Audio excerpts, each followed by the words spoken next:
বেশ লম্বা সময় ধরে দেশের প্রতিভাবান অ্যাথলিটদের আর্থিক সহায়তা করে চলেছেন আমিনুল হক। শুরুতে ব্যক্তিগত পর্যায় থেকে তার এই পৃষ্ঠপোষকতা থাকলেও এবার যুব ও ক্রীড়া প্রতিমন্ত্রী হিসেবে তিনি পাশে দাঁড়ালেন ট্রায়াথলিট ফেরদৌসী আক্তার মারিয়ার। ট্রায়াথলনে খুব অল্প সময়ের পথ চলা হলেও এরই মধ্যে একটি অবস্থান তৈরি করেছেন মারিয়া। কলম্বোয় অংশ নিয়ে বয়সভিত্তিকে হয়েছেন রানার আপ। একই সঙ্গে জায়গা করে নিয়েছেন ওয়ার্ল্ড চ্যাম্পিয়নশিপে।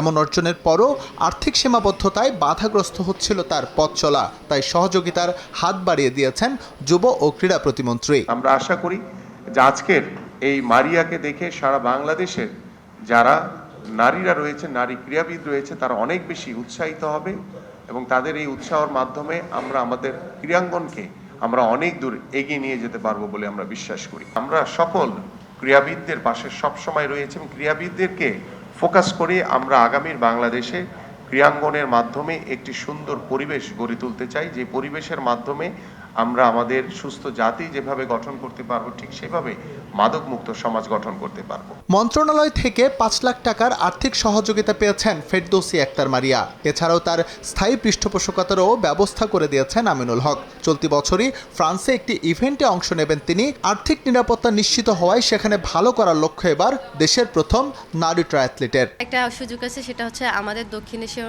থেকে এখন অবধি 18 থেকে 24-এ কেউ পার্টিসিপেট করেনি। আমি এর আগে করছিলাম, সেখানে সফল হয়নি।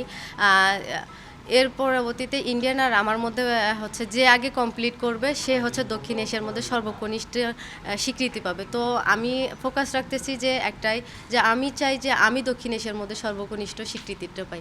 এটা আমার দেশের জন্য অনেক বড় অ্যাচিভমেন্ট হবে। 2024 সালের লঙ্কাউই ইভেন্টে অংশ নিয়ে দেশের প্রথম নারী অ্যাথলিট হিসেবে হাফ আয়রনম্যান সম্পন্ন করেন মারিয়া। এছাড়াও আরও একটি আন্তর্জাতিক ইভেন্টে পার্টিসিপেট করার অভিজ্ঞতা রয়েছে এই ট্রায়াথলিটের। এখন আমার আরো স্বপ্ন দেখার শুরু হলো। এস এম ইকবাল, সময় সংবাদ, ঢাকা।